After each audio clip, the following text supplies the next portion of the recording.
प्राचीन काल में किसी नगर में एक बुढ़िया रहती थी। वह प्रत्येक रविवार को सुबह उठकर स्नान आदि से निवृत्त होकर घर के आंगन को गाय के गोबर से लीपकर स्वच्छ करती थी। उसके बाद सूर्य भगवान की पूजा करती, फिर भोजन तैयार कर सूर्य देव को भोग लगाकर स्वयं भोजन करती थी। भगवान भास्कर की कृपा से उसे किसी प्रकार की चिंता और कष्ट नहीं था। धीरे धीरे उसका घर धन धान्य से भरता गया। उस बुढ़िया को सुखी देखकर उसकी पड़ोसन उससे जलने लगी। बुढ़िया के पास कोई गाय नहीं थी, अतः रविवार को घर लीपने के लिए वह पड़ोसन के आंगन में बंधी गाय का गोबर लाती थी। पड़ोसन ने ईर्ष्या में आकर अपनी गाय को घर के भीतर बांध लिया, जिस कारण बुढ़िया को रविवार को गोबर नहीं मिला। बुढ़िया अपना आंगन नहीं लीप सकी।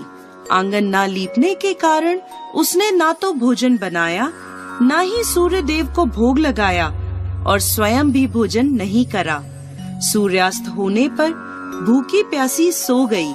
इस प्रकार उसने निराहार व्रत करा।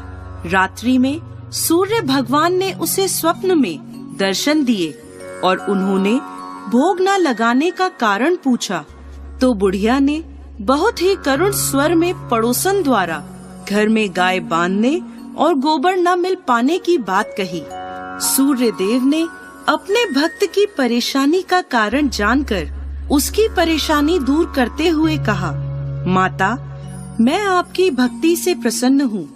मेरा व्रत करने और कथा सुनने से निर्धन को धन और बांझ स्त्रियों को पुत्र की प्राप्ति होती है।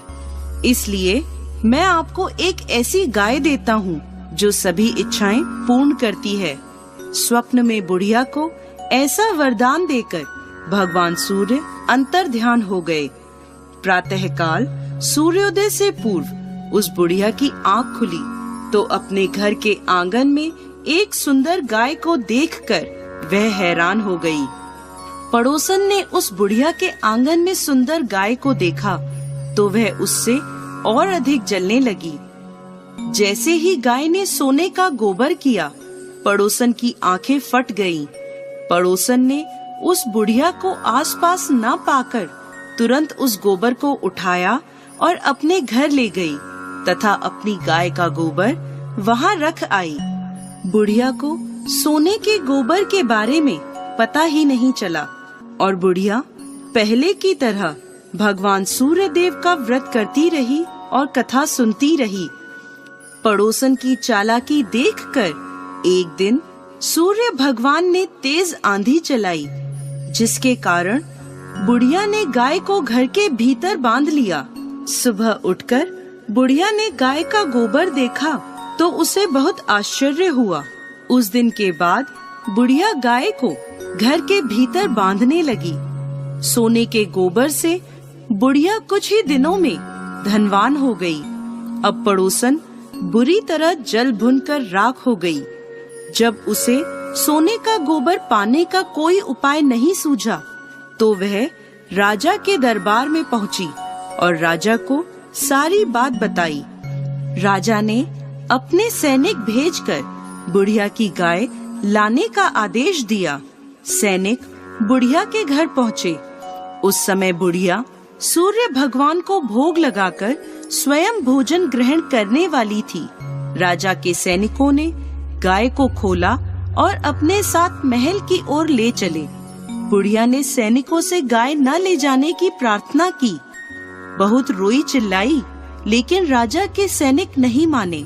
गाय के चले जाने से बुढ़िया को बहुत दुख हुआ।